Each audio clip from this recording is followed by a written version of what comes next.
Bom dia, gente. Hoje de manhã eu estava lendo no livro de Atos.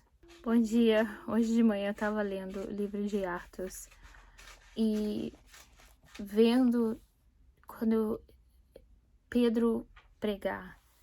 E não é uma palavra nova, é bem conhecida, já foi pregado sobre isso antes.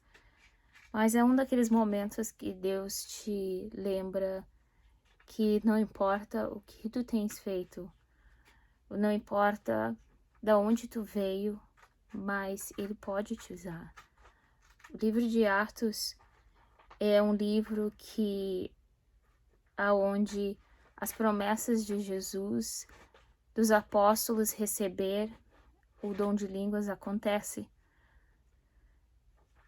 Nesse momento teve a Páscoa, então em Jerusalém tem milhares de judeus naquele momento, porque eles foram para festejar a Páscoa. Eles também, depois Jesus morreu e a cortina foi rompida e os mortos reviveram, então muita confusão do que estava acontecendo. Então tinha muitas pessoas ali ao redor. E ainda que Jesus tinha morrido, o nome dele ainda, eu acredito que estava na língua de muitas pessoas, pela morte dele, pela ressurreição dele, por tudo o que aconteceu depois. E agora, os apóstolos que antes caminhavam com Jesus dia após dia, eles estão, de uma certa maneira, sozinhos, tentando se achar. Mas Jesus, antes de subir, ele ficou 40 dias com eles, depois de ressuscitar.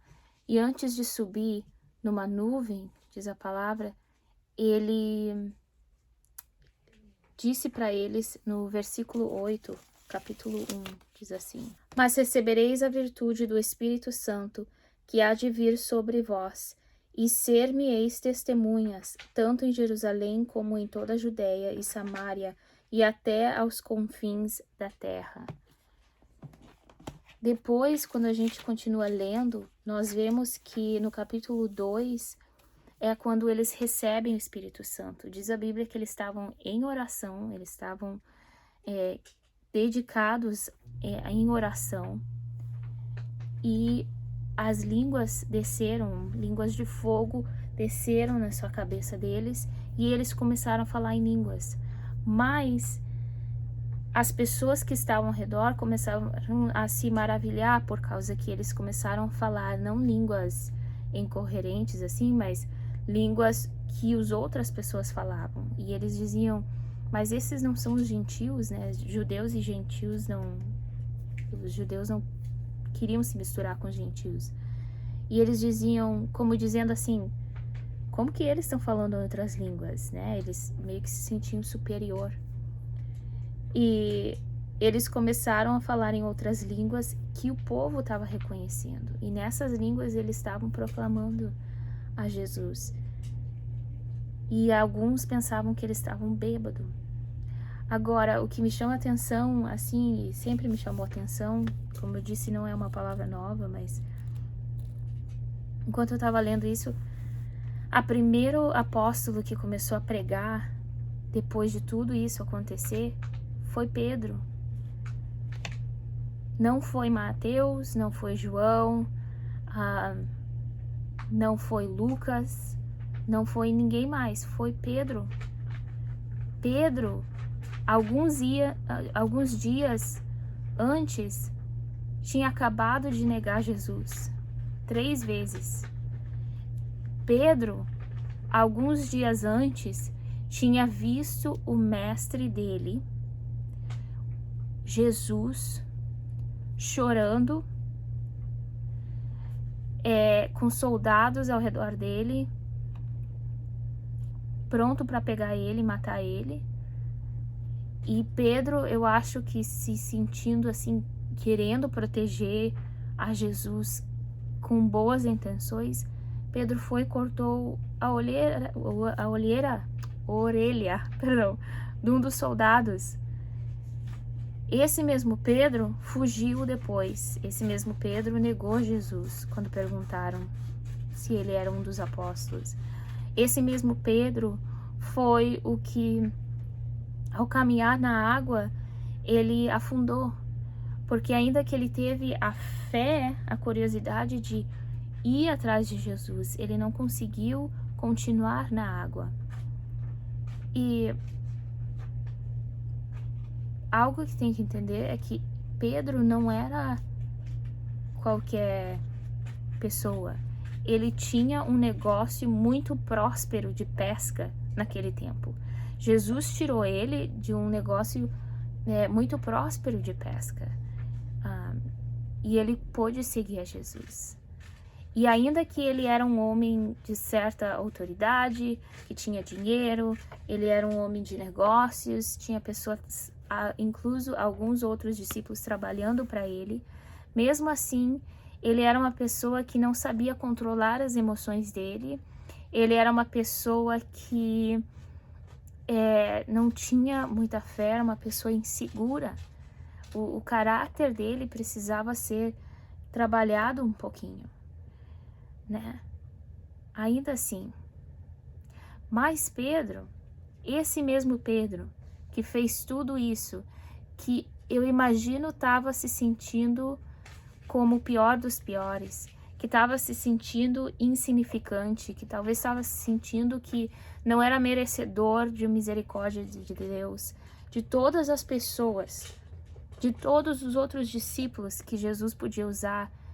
Eu imagino que ele pensava que ele não era um deles. Ainda que Jesus tinha dito que sobre ele botaria a igreja, e dali começou, mas eu creio que Pedro naquele momento se sentia o pior dos piores cristãos, né?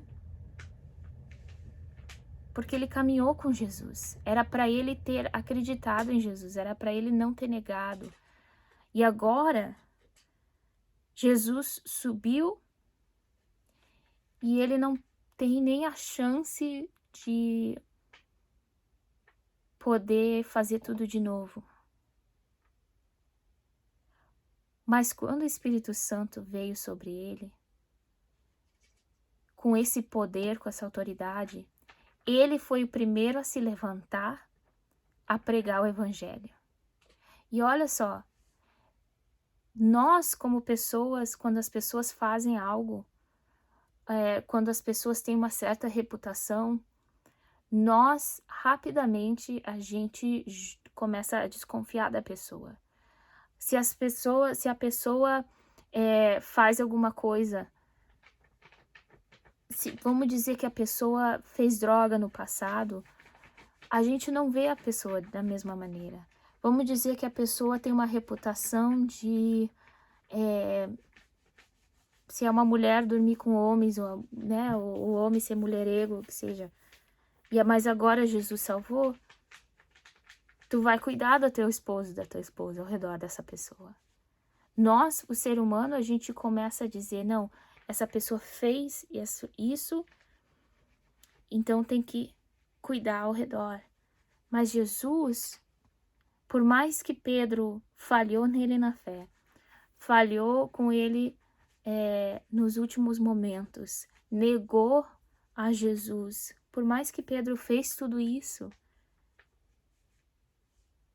Jesus não negou. Ele podia ter dito, não, os outros apóstolos os outros discípulos têm sido fiéis a mim, mas tu, por causa da tua pouca fé, por causa de negar a mim, eu não vou te dar o dom de línguas, ou seja, o Espírito Santo. Mas Jesus não negou a Pedro. Todos ali receberam. Os discípulos todos receberam o Espírito Santo dentro deles.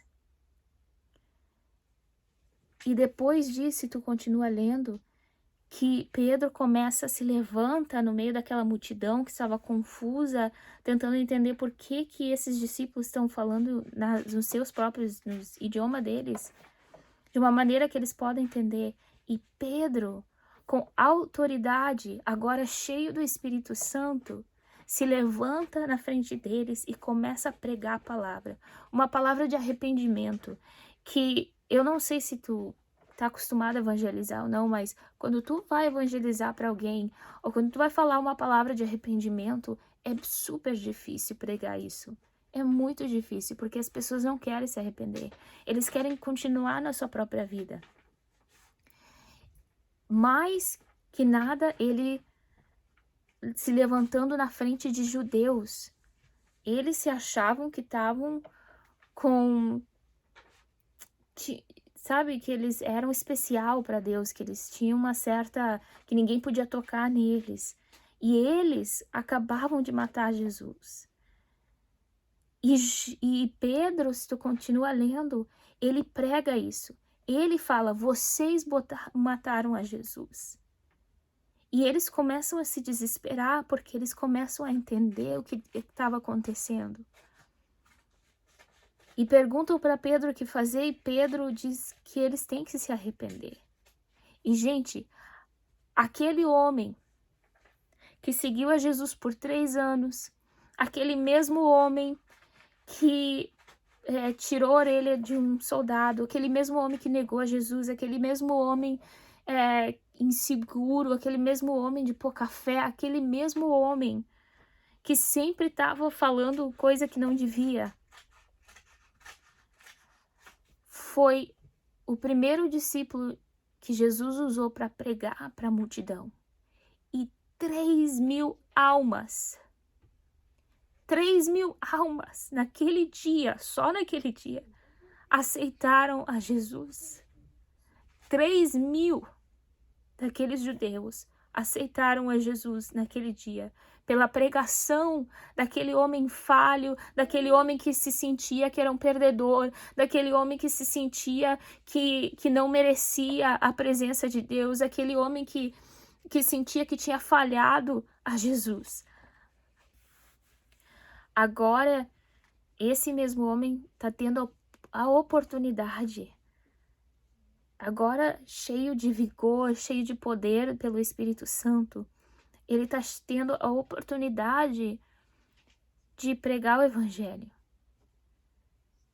3.000 almas naquele dia aceitaram a Jesus. 3.000 almas começaram a seguir a Jesus e passaram por grande perseguição depois. Por quê? Porque aquele homem não só recebeu o Espírito Santo, mas o amor de Jesus naquele momento.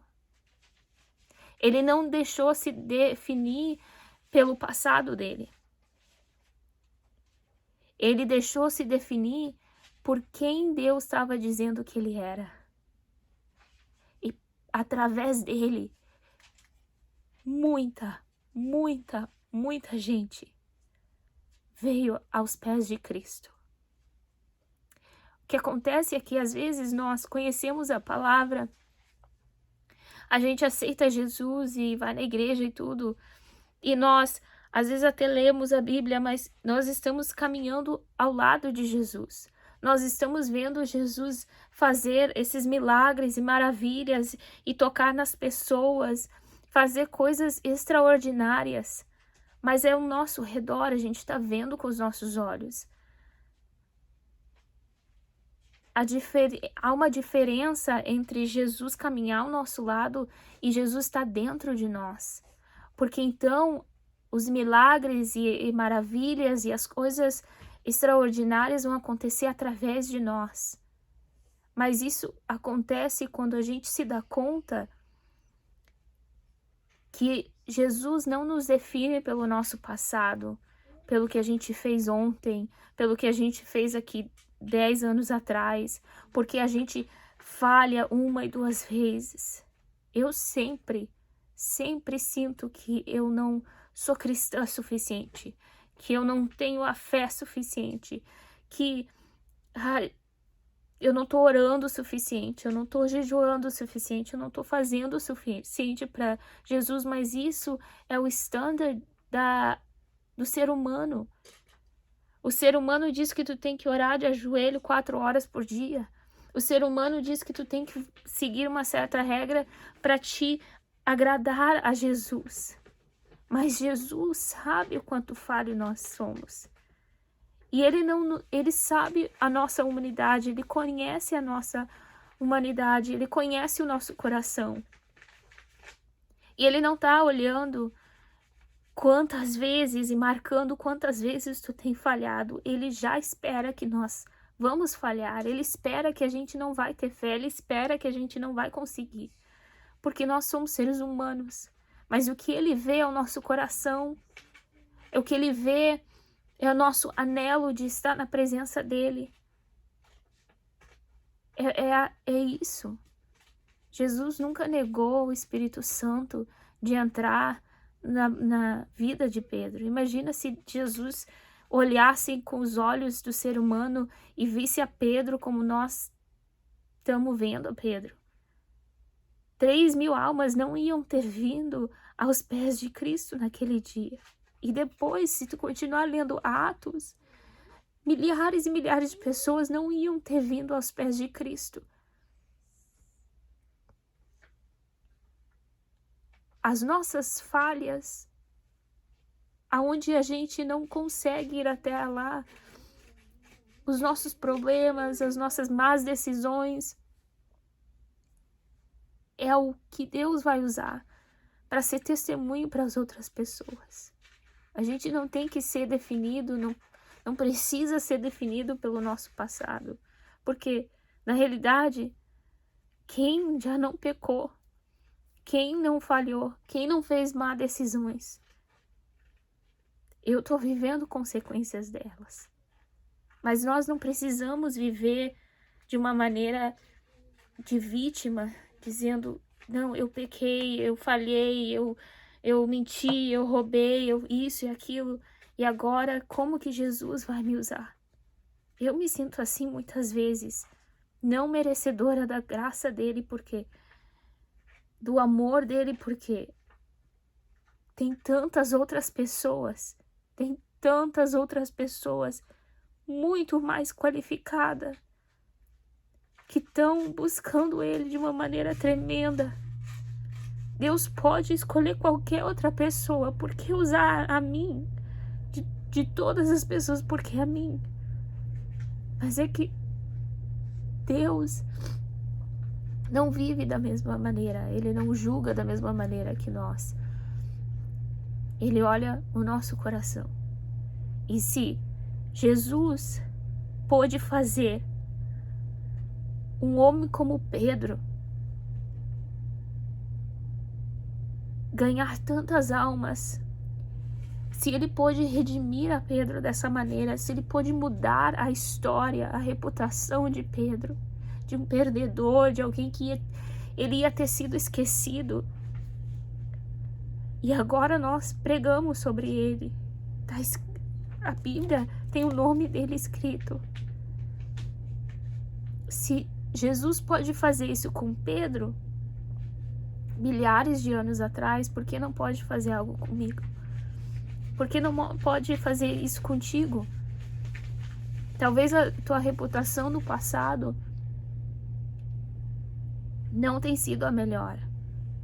Talvez por coisas que tu fez no passado, ou talvez foi ontem, hoje de manhã, e tu se acha que não merece o amor de Jesus, não merece a misericórdia de Jesus, não merece que Deus te use outra vez, não merece o toque de Deus como tu, tão pecador, pode ser usado. Mas se Deus fez isso por Pedro, por que não por ti? O teu pecado não é maior do que o do Pedro. O ser humano põe em níveis diferentes os pecados, mas com Jesus, pecado é pecado. Cada vez que tu peca é uma separação dele. Por isso nós temos a cruz. É isso que me veio na mente hoje de manhã. Mas há uma diferença entre Jesus caminhar com nós e estar dentro de nós. E é isso o que falta a nós entender. É quando nós não somente lemos a Bíblia e pregamos ela e a gente, faz que somos cristãos e que entendemos, mas quando a gente realmente entende e recebe esse amor e deixa que Jesus entre no nosso coração. Porque então o nosso enfoque muda. Quando nós tiramos o enfoque de Cristo, é quando nós começamos a pecar mais. Quando Jesus está dentro de nós, o nosso enfoque muda. Quando nós estamos em disciplina, em oração, como estavam os discípulos, nós recebemos esse poder do Espírito Santo e coisas grandes podem ser feitas através de nós. A gente merece ser usado por Jesus? Não, eu não mereço ser usada por Deus. Ninguém merece ser usado por Jesus. Ninguém. Ninguém merece ter o Espírito Santo, o Espírito de Deus dentro deles. Ninguém. Ninguém merece nada disso. Mas se nós nos enfocar de onde a gente saiu, aí sim nós não faremos nada por Deus. Então, essa é a mensagem. Deixa que Deus entre no teu coração, que o Espírito Santo entre no coração teu, dentro de ti, com esse poder, com essa autoridade, e que a tua definição de ti mesmo, tua identidade esteja em quem Jesus diz que tu é,